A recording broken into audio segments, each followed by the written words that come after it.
Welcome to episode 103 of Talking Dairy. I'm your host, Jac McGowan, a senior developer here at DairyNZ. More farmers are embracing animal wearable technology. In fact, our 2023 technology survey showed that 18% of farmers are using wearable tech like cow collars and ear tags, up from just 3% in 2018. This means over 820,000 cows are now generating valuable data every day. Among other things, they offer a new way to manage heat detection and take pressure off skilled staff during the busy mating season. But there is still a question around whether they improve reproductive performance, which is an important factor many look to when weighing up the return on investment. New independent research sheds light on the answer, using the data from over 1,000 herds to compare repro performance of those that do have wearables with those that don't. We discussed the findings with DairyNZ senior scientist Dr. Paul Edward, who led the analysis. He's joined by Line Ferriman, who's a vet and co-founder of CowSmart, a service helping dairy farmers and vets make sense of wearable data. Lena's strong background in dairy reproduction, coupled with her role as CowSmart's manager, enables her to work closely with farmers to harness the potential of wearable data. Together, we'll explore what the data shows, how to use it well, and what to think about if you're considering investing in wearables. Tēnā korua, Lena and Paul. Nice to have you with us. Thanks for having us. Thank you, Jac. Did I get your surname right, Lena? You did. Well done. Oh, that's lucky. Where are you from? I'm a Danish original, so I'm from Denmark, but have been in New Zealand for 20 years nearly. Okay. Paul, let's start with the research. What was the big question you wanted to answer and why now? Yeah, thanks, Jac. So as you've introduced, we have seen this large increase in the adoption of wearable technologies over the last few years. And investing in these technologies, it's a big decision for farmers. It's not an insignificant amount of money. And so many of them, you go through an investment analysis prior to that decision. And one of the things that is often right at the top of the list in terms of the benefits of wearables is assumptions around improved reproductive performance. And so we were keen to do a bit more of a deep dive into that aspect. So it's an important distinction. There's many potential benefits to having wearables. We did a bit of a deep dive into the one around improved reproductive performance. And so the fact that there is now this group of farmers that have wearables and have had them for a few years now, that did represent an opportunity to look at their reproductive performance before and after adopting these wearable technologies relative to a reference group, right? Because that is an important aspect in terms of what are you comparing this performance against. And so obviously there's being 18%, or is probably more now since that 2023 survey, there's still a large group of farmers that don't have wearables. And so this was, again, an opportunity to provide some insight for them because to date there has been limited independent information out there for farmers to make decisions on. Right, and farmers were asking naturally for independent data. So what were the main findings? Did wearables boost reproductive performance or not? I guess as a headline, there was no significant difference in reproductive performance, relatively speaking. Was that surprising? Look, personally, it didn't surprise me. And I guess that was one of the reasons for really wanting to look into this, because we had been getting conflicting stories out there in the industry at an anecdotal level. So hence an opportunity to kind of do a bigger study to look at this. So to me, actually, if this group of farmers have automated their mating using wearables, which, we don't know that necessarily, but if we make the assumption by having these wearables, they have automated their mating, then actually maintaining performance is I would say, probably quite a good result, particularly when it then does reduce reliance on key staff and essentially a risk management kind of tool in terms of, someone getting sick, someone getting injured, and just reducing pressure on those key people, because it often is kind of delegated to a key member of the team to do that task. We did only look 2 years after adoption of the technology, and that's just simply driven by that wave of adoption has been relatively recent. So there's not enough farms that have had it for longer than that. There is potential that as you've learnt how to use the technology better, like for example, some of the more intangible benefits, like is that some of that's perhaps matured, there is a possibility that that does lead to greater performance. The risk of talking about that, of course, is that people then gravitate towards, it'll get better. There's still an opportunity there that it's going to improve, which I'm not super convinced about, but it is logical that people will, over time, make more and more use of this data. I would second that. I think it would also be interesting to see how everybody else evolve through that same, because everything that we are learning from collars, it may have been enabled by wearables for us to learn or to solidify the advice that we're giving. But we're all learning from that. So as an industry, we get an industry uplift as a result. The one thing I maybe have more of a question about, that using the non-return rate as opposed to using heats. What we know is that, there are heats in late mating that we choose not to mate to. So in that instance, your non-return rate can be skewed by human intervention. What impact do you think, with all your knowledge, that would have had on your study, if any? It's hard to know, isn't it? Like there is definite limitations to the study, just like we could have also seen farms that used cedars and then have now not used cedars. Like there is potential for differences to come in here. Would it change the overall result? I'm confident that there's enough herds in this data set that sort of noise that undoubtedly will exist at an individual herd level would kind of essentially wash out. Yeah, you would think if it's a strong benefit, it would show up. That reference group, they'll be making similar decisions, at least those that are doing all A/B anyway. Yeah, so if there's bias, it's across the whole group. Having that reference group is super key, because as an individual with wearables, and you're looking at your before and after performance and things like you have to put everything into context of what others have done. And unless you have a data set like this, it's very difficult to do that.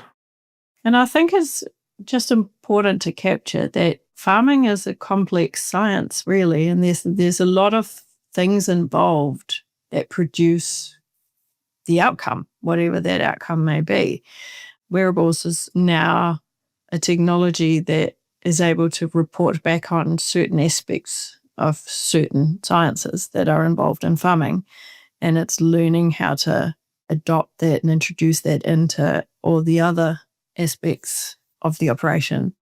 Farming is complex. Even just reproductive performance is complex, right? Like there's so many factors that influence that overall outcome, of which, what is a wearable doing? It's doing heat detection. So that's only one of the multifaceted contributors here. So again, is another reason why I'm not surprised to see that it doesn't shift the dial that much, right? Or at all in this case.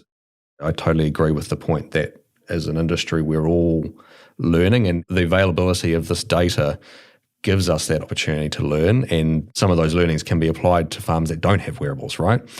The interesting thing to layer in there is the psychological kind of element to it. Like, again, many of those things that we're learning with wearables, they already align with long established principles. And so there's not anything new there, but actually for many farmers, having that data smacking you in the face that, hey, this is not on track, is actually the thing that sort of prompts change versus, those that might not have wearables, that you're telling them exactly the same thing. Hey, look, it doesn't look like your condition score's on track here, you need to do something. Until you've got that data, really, you can't refute it, then it prompts more action than if you don't have it. And how did the performance of those farmers that have adopted this technology compare to kind of average beforehand? I guess maybe I should give a little bit more background into what the study actually was. So we put out a call on social media saying, hey, we want to do this piece of work. Who's keen to come forward and contribute to it? There was 141 farms with wearables that said, right, I have wearables and I adopted them in this season, and this is my herd record identifier, which we were then able to go into the national database and pull out their data, but also then match that with a reference group of like farms. So matching them on a similar herd size, similar region, same region, similar planned start of mating date, similar level of production. So trying to compare like with like as much as possible. And then also, because obviously that group of herds, we didn't know whether they had wearables or not, we did also work with LIC to remove herds on that list, that reference group of the list of those herds those that had integrations with Minder as an indication that actually they had wearables, so we took them out. So we can't be definitive that this reference group didn't have wearables, but given the proportion out there in the industry... You did your best to remove them. Yeah, like there probably are a handful in there, but they will be a very small number, and I don't think changes the overall conclusion here. So when we compared the performance of the farms with wearables relative to that reference group, so prior to adoption of the wearable, there was already a significant difference in key statistics like 6-week calving rate and 3-week submission rate, two of the key drivers behind 6-week calf rate alongside conception rate, or in this particular study we used non-return rate because we didn't have dated pregnancy diagnoses data available to us. When we looked at that prior to adoption, there was already a significant difference. And so that is an important result in the sense that, when you hear marketing kind of claims about, farmers with this particular wearable had achieved 5% more than the national average or something like that. And so that statement's probably not incorrect. However, it is wrong to imply that that is due to having the wearable. What we've seen here is that so far, anyway, the group of adopters that have wearables were already better prior to adoption. Okay, thank you, Paul. Lena, you're working with farmers every day. What are you hearing from those that are using wearables around mating? Is what Paul found lining up with what you're seeing on farm? Yeah, absolutely, Jac. Most of my clients report little to no change in calf rates after adopting wearables. And for some, that can feel a bit disappointing, especially if they were hoping for a silver bullet.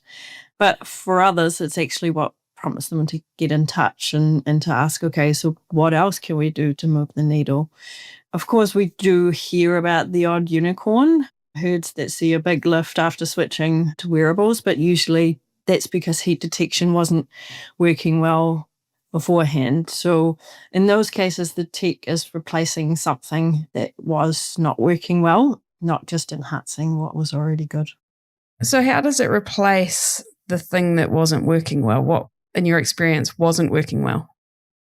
So what wearables offer straight out of the box is automated heat detection. And if the heat detection aid that was present on farm was insufficient or wasn't working, or, there were things about it, maybe out of necessity, that wasn't ideal. Say you had to put inexperienced staff on the stand, or you didn't touch up the tail paint when you should have, or the colours got mucked up, or, human error. Straight out of the box, wearables offer a solution to that because it does provide automated heat detection that works from day dot.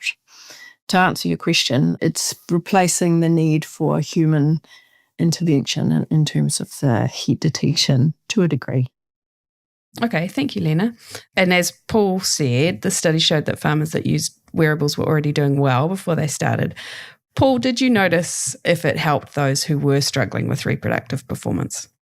Yeah, sure. So we did do a little bit of a deeper dive into the data because that was one hypothesis that people had put forward that, okay, this group is good, perhaps not surprising, didn't get better. What about those that maybe haven't come from such a strong base? Prior to adoption, we did group both the reference groups and the wearable group by whether they had a 3-week submission rate of less than 80% or more than 80%. And so when we looked into that, if you looked at the before and after adoption for the reference group, essentially it stayed at about the less than 80%. Their 3-week submission rate stayed about 12% lower overall than the group that was more than 80%.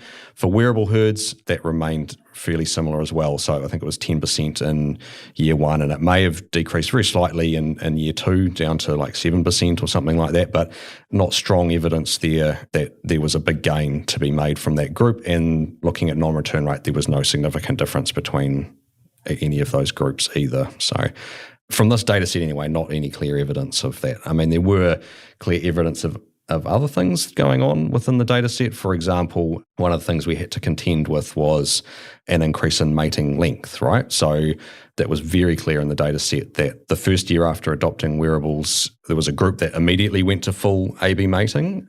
And then by year 2, basically all of people that had wearables had gone to an all AB mating relative to the reference groups that stayed pretty consistent on that, which, yeah, I guess there's a number of advantages that moving to an all AB mating brings. That's not necessarily a direct benefit of wearables, because you could do all AB mating without wearables, but if the wearable is what you need to have in order to do that, then I guess you could argue it's a benefit, and there's a number of opportunities that having an all AB mating brings. Yeah, and we do often hear of heat detection fatigue for farms that, are relying on humans to do it. Lena, as Paul said, the research showed a shift towards longer AB periods and more farmers moving to all AB. What are some of the upsides of this from a vet's point of view? Longer AB periods or all AB can bring real advantages. So one of the big ones is the ability to produce higher value carbs, whether that's more replacements or using beef straws more strategically. You can reduce the reliance on bulls, which lowers the biosecurity risk and improves the safety on farm. With wearables, farmers get more sort of timely feedback through the non-return rates. So that lets them sort of course correct sooner. They can adjust the strategy or extend mating if needed, depending on what the data is telling them, rather than waiting until scanning to get a surprise. So, yeah, it's all about sort of matching the strategy to the goals into that particular season, because as we all know, we're at the mercy of many things in pastoral farming and in New Zealand. So when things do change, that real-time data does provide the information required to make sure that you can change course if need be. So it's sort of less about the tech directly improving reproduction, more about the confidence it gives you to run a more refined system. Okay. Now, Paul, were there any surprising findings or things that farmers should be cautious about when it comes to investing in wearables for repro gains? The only bit I'd just add to build on what Lena was talking about there is because of that longer mating period and capturing those returns, like non-return rate does become a much closer approximation of conception rate. And of course, as mentioned, it brings advantages, but it does also mean you need to adjust your expectations of what that number looks like. And so we did have to contend with that in the data where if you look at the chart of a conventional non-return rate metric, these wearable herds, it basically dropped off a cliff after adopting wearables because you were better capturing these returns relative to the reference groups that just stay the same. So we had to come up with a new metric that adjusted for the length of mating to make a fair comparison between these groups. But I guess just as essentially a note that as you start seeing this data coming through, it may look different to what you've been used to seeing previously. Right. And Lena, in your view, if a farmer's thinking about investing in wearables, what else should they be considering beyond reproduction? If I'm lucky enough to be asked to have a conversation with the farmer before they have actually purchased the wearable, my first question is always what they're hoping to achieve. So wearables, like we discussed, will automate heat detection, and it takes pressure off needing experienced staff to pick every heat every day. If you are looking for better visibility on cow health or behaviour, whether you're on farm or not, they can be a really useful tool for that. I sometimes hear concerns that wearables might stop staff from learning how to spot a sick cow or see what a cow in heat looks like. But in my experience, it's actually a really helpful training tool. It gives people another layer of information to back up what they're seeing, and that builds confidence. So in terms of reproduction, we've now seen through the study as well that the tech alone doesn't change the outcome, but when the data is used well, like to pick up gaps or adapt the mating plan or make decisions at the right time, that's where we start to see meaningful improvement. So if it is a goal to improve reproduction by adopting wearables, that's fine, but we need to have a discussion around how that is actually done, because just putting wearables into your system is not necessarily going to do that. So to me, the question is, what are you trying to achieve? And is the tech that you're looking at adopting going to provide that? So you've talked about how it can help people, learn what a sick cow looks like, learn what a proper heat looks like. How do farmers typically manage the introduction of the wearable technology? Like, do they switch completely to relying on the technology to do the identification and drafting, or is there some kind of blend? I see a blend out there in my experience. So for a lot of farmers, there is a bit of a lean-in period where they just like to confirm what they know and their experience matches up with the collar. And there can be a little bit of a transition period where people have to calibrate to the tech, so to speak. And I don't discourage that. I think it's fine to have a healthy skepticism when you first adopt new technology. And I have yet to hear of anyone who reverted back. So I'll leave it at that. Okay. And for both of you, what's your one piece of advice for farmers that are making decisions about whether wearables are worth the investment? I'm not sure if it's a single piece of advice, but I guess I fully agree with, working out, okay, what is the goal that you're trying to achieve here? And it could be more than one goal, right? It could be about reproductive performance and saving labour or something else, right? Then really looking at, okay, what are the options to achieve that goal and to keep an open mind about what that is. That could be tech. It could be some other management practice like milking frequency, for example. Then really comparing your apples with apples. So all of these companies have different pricing models and different systems. Some even have multiple ones, right? So really trying to get an idea of what that technology is going to cost. And again, you can do the same with non-tech options, right? Bring it all back down to a $1 per cow per month or something like that, so that you've got a good handle on what the outlay of those options are. Work your way through what I'd describe as tangible benefits. So the ones that you can be more confident about, okay, if this lets me remove a person from this, how many hours is that? Or essentially the things that you can kind of put a dollar number on much more easily, right? And then take that away from what the cost is. And in my experience, it's inevitable that those tangible benefits don't cover the cost, so you end up with what's left. And then you kind of work through the list of intangible benefits, of which there are quite a long list of potential. We've talked about some so far, like facilitating high-value calves, ability to adjust mating plans, reducing risks around key stage. There's a whole lot of ones there. Look at what that list is, and you kind of look at what the dollar number difference is and go, am I prepared to pay that for this list of intangible benefits? And as I said, I think some people will look at it and go, nope, that number's too high for me. I don't see that happening. Or, man, that's a small price to pay for that, and kind of go from there. It's essentially going into things eyes wide open, I think, is my kind of key thing here. Work out what the goal is. Is this going to achieve that goal? And am I happy with what I think I'm getting into? Okay. And Lena? Yeah, with the danger of just mirroring what Paul just said, very much so. I think it's thinking beyond the purchase and focusing on the plan.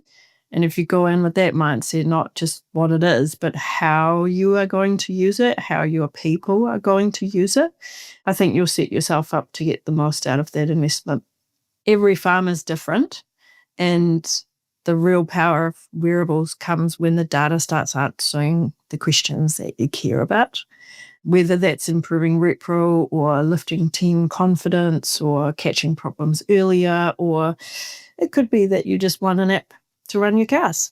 The value comes from turning that information into action, but definitely think beyond the purchase and focus on what your plan is for your business.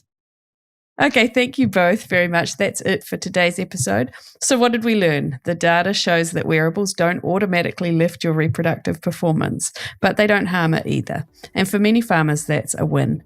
You can automate heat detection, reduce pressure on key staff, and move to an all AB system with more confidence without compromising results, if that's what you want to do. But